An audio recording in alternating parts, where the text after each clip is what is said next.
Bonjour les amis, salut les copains, bonjour Didier. Bonjour Olivier, bonjour à vous. J'espère que vous allez bien. Alors si on fait cette petite vidéo aujourd'hui, c'est parce que Didier m'a demandé. Il se trouve qu'il y a quelques mois, il a accepté la lourde responsabilité d'être tête de liste pour les élections régionales 2019 pour un mouvement politique qui s'appelle le Mouvement Demain. Donc comme vous le savez, il y a des grandes élections pour élire nos représentants au Parlement wallon fédéral et au Parlement européen le 26 mai. Et donc dans ce cadre-là, Didier m'a demandé de faire une petite interview, de lui poser quelques petites questions. C'est avec plaisir que j'accepte, tout simplement par amitié, parce que c'est un ami de longue date. On travaille sur des projets ensemble depuis de longues années. Et aussi parce que je ne pouvais pas refuser, parce que, comme vous le savez, ceux qui me connaissent, j'ai écrit un deuxième livre qui m'a pris de longues années de souffrance. Il faut tuer Tina, 200 propositions pour rompre avec le fatalisme et changer le monde. Et si c'est moi qui signe ce livre, c'est un ouvrage collectif, il y a une quarantaine de personnes qui m'ont aidé à le produire, et Didier fait partie des quelques personnes qui ont travaillé des centaines d'heures bénévolement pour tant sur le fond que sur la forme, l'articulation des chapitres, etc. Donc un grand merci à toi Didier. Bonjour à Charlotte aussi qui est là, qui nous accompagne. On avait essayé de le mettre à côté, dans la pièce à côté, mais alors il n'est pas content, donc il va faire la petite vidéo avec nous. Voilà, elle nous tiendra compagnie, Charlotte. Voilà. Et ben donc Didier, peut-être d'abord si tu veux bien en une phrase ou deux te présenter, puis présenter le mouvement politique demain. Je crois que ça pourra intéresser nos téléspectateurs, nos internautes. Mais bonjour à tous, donc je m'appelle Didier Brissat. Professionnellement, je suis formateur en éducation populaire. Je passe l'essentiel de mon temps à aider des délégués syndicaux à se former à la pratique syndicale, mais j'aide aussi et je soutiens la formation de citoyens qui veulent un peu mieux connaître le fonctionnement de notre pays, de la politique, de l'économie, etc. Formateur, éducateur populaire. Voilà, on peut dire ça comme ça. Et donc le mouvement Demain, donc c'est un mouvement qui est assez récent, mais qui est l'héritier de la succession de plusieurs autres dynamiques, des dynamiques qui sont toutes parties du même constat, c'est-à-dire un besoin de retour aux racines du socialisme, de l'écologie, à un approfondissement de la démocratie. Et donc on a coalisé un peu des gens qui venaient de différentes sources, avec autour de ces trois aspirations. C'est ce que nous on résume par faire de la politique en trois dimensions, c'est-à-dire la question du socialisme, la question de l'écologie et la question de la démocratie, qui pour nous sont absolument liées dans toutes les propositions que nous formulons. C'est un mouvement qui se définit comme écosocialiste. Comme écosocialiste, donc tout à qui fait. veut combiner l'écologie et le socialisme, c'est-à-dire mettre les besoins sociaux avant les autres besoins des entreprises. Les articuler, les articuler. Et les articuler. Voilà, et y compris en disant que contrairement à ce qu'on dit souvent, on pense que l'écologie peut être source d'emploi beaucoup plus que souvent on dit l'écologie va tuer l'emploi. Non, on pense qu'en fait, elle peut vraiment être la colonne vertébrale de l'emploi demain. Ok. Alors, première question, avant de te poser des questions sur le mouvement demain, d'abord, je pense qu'il y a beaucoup de téléspectateurs qui se posent souvent la question, à savoir qu'il y a beaucoup de citoyennes, de citoyens qui en ont marre de voter, qui pensent que ça sert à rien. Il va y avoir de l'abstention, même si le vote est obligatoire en Belgique. Il y a beaucoup de gens qui décident de rester chez eux, de ne pas aller voter. Qu'est-ce que tu réponds aux gens qui disent que ça sert à rien d'aller voter? Ben, je pense qu'il y a trois vraiment questions fondamentales. La première, c'est que le suffrage universel en Belgique, c'est le fruit de longues luttes, de plus de 40 années de lutte du mouvement ouvrier, de la population, et il faut vraiment défendre ce droit. Deuxième élément, c'est que dans le système belge, on ne prend pas en compte le vote blanc ni le vote nul. Ça n'est pas pris en compte. Et donc, en fait, l'effet réel du vote blanc ou du vote nul, c'est de renforcer le vote pour les gros partis, le vote majoritaire, le vote dominant. Et donc, si on fait ce vote d'abstention pour protester contre ce qui est fait politique, en fait, ça ne sert à rien, on renforce. Et donc, il est beaucoup plus utile, beaucoup plus pertinent, si on veut émettre une protestation, de voter pour les petites et nouvelles formations politiques, de préférence celles de gauche, comme le mouvement Demain, parce que le vote pour l'extrême droite, en fait, c'est un vote de rejet, un vote d'exclusion.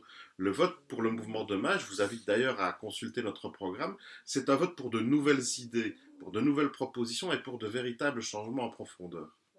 Ah ben, j'en viens tout de suite à la question suivante, en fait, parce que effectivement, il y a de plus en plus de gens aussi qui sont tentés de voter à droite ou à l'extrême droite. Je pense que tu as raison, c'est un vote non seulement dangereux, mais aussi mensonger, parce que l'histoire nous montre que l'extrême droite, si souvent elle a des discours de défense du peuple, etc., quand elle arrive au pouvoir, elle fait tout sauf défendre le peuple et elle continue à défendre les intérêts des grands capitalistes. Et donc ma question est la suivante.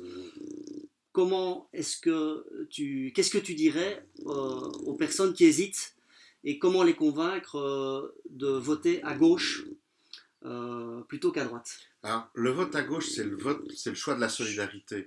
Le vote à gauche, c'est aussi un vote avec des vraies propositions construites et qui ne sont pas justement dans la logique de la droite. La logique de la droite, c'est enrichissez les riches et les pauvres finiront bien par avoir quelques miettes.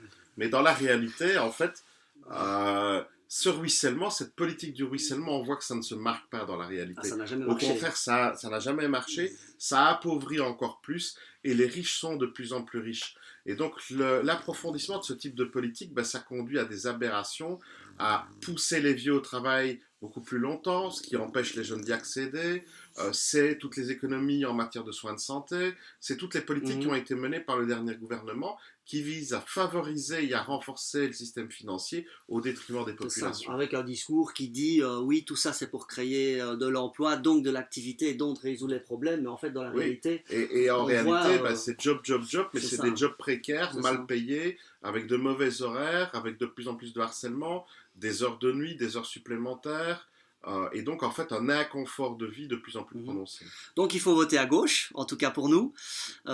Et question suivante, alors pourquoi est-ce que il faut une double question peut-être? Pourquoi est-ce qu'il faut voter à gauche? Et qu'est-ce que tu réponds à ceux qui disent oui, mais le mouvement politique demain c'est un petit mouvement et donc ça va encore participer à la division des votes, etc. Et Ben, donc pourquoi voter pour demain? Et pourquoi un vote pour demain ne va pas nécessairement impliquer une dilution des votes? alors depuis 2012, depuis a donné naissance au mouvement Demain, on constate en région liégeoise en fait l'effet inverse.